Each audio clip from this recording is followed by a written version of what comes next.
Hey guys, Andrew Esquivel here, back with another fishy tip and trick kind of tutorial. So, as you can see, I've got my wild fish tank in front of me, and down here, I've got some new wild fish buddies that I've caught that I'm going to add to the tank.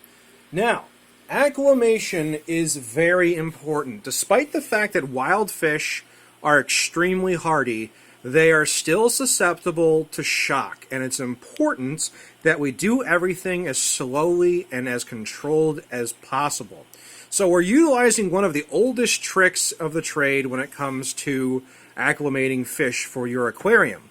Now, I do have drip acclimation systems like the FA18X, which is perfect for if you have a fish that you purchase from the store that's in the bag, like if you go to Petco or PetSmart, but because we are using a bucket, we have to drip acclimate slightly different.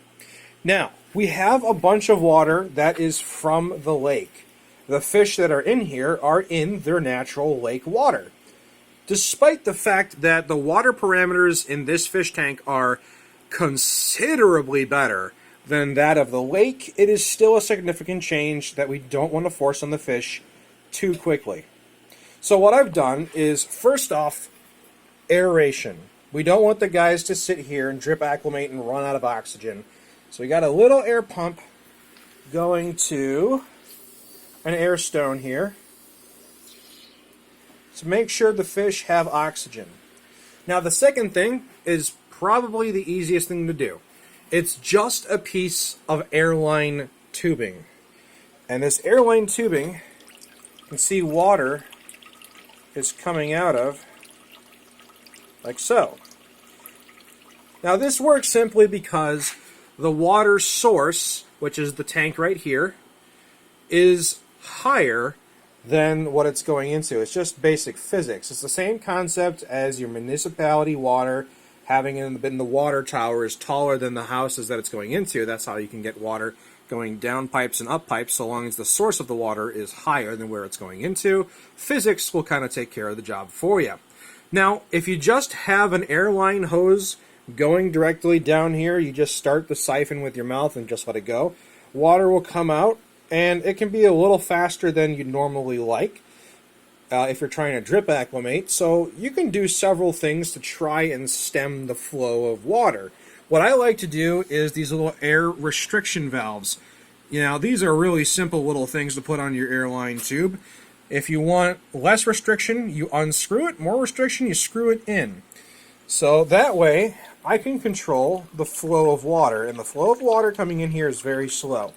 This will allow the fish to adjust slowly from the water that they naturally came in at the lake to the water in the tank.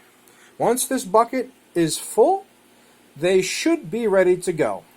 So, it's important to have enough lake water to start with, so that way the chemical changes in the water is nice, gradual, and slow. This will give you your best chance of keeping your wild buddies alive, so when you transfer them, they should be good to go. Hard acclimations sometimes do work in emergencies, but it should be avoided as much as you can. So with that being said, it's a simple little trick to acclimating your fish. Sometimes if you have a very large fish, you have to use a bucket anyway if you get it at the store.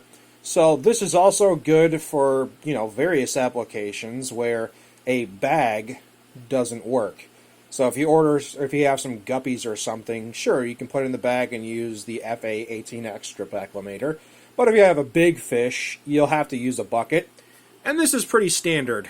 So, hopefully this little trick was helpful for you. You've probably seen it elsewhere if you've looked into drip acclimation, but this is a good demonstration on how all of this works.